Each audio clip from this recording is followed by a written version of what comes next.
What's up, guys? Just out here exploring. I'm looking for 2 mine sites. Found one. I'm on the hunt for the second one. There'll be a video out on that, but just wanted to do another trail tip video. These are 2 different trail tips. I've kind of covered them a little bit in the past, but these are more actually have to do with a rig. Trail tip number 1, if you go out exploring, you don't have to pay and have like an outdoor app, whether it be hiking or there's multiple different ones. There's Onyx Off-Road, Gaia GPS, there's a couple of them like that. But even though it shows that the road goes through like it does for me today, it ends right up there.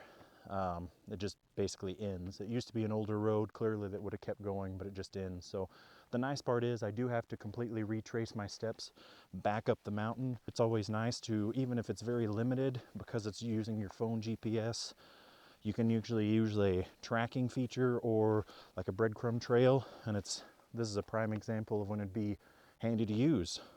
Trail tip number 2, it also is vehicle related on this one, so these are both vehicle based. When you get to a point like where I'm at, I'm having to use this switchback to turn around because I can't go any far forward. I gotta go back up the mountain the way I came. What you need to do is, if you have a 4-wheel drive, you can turn it completely lock to lock, but it obviously puts stress on the system. It's not a loose or slippery surface. You'll feel the tires they won't chirp like they will on pavement, but you'll feel them kind of grab as you turn.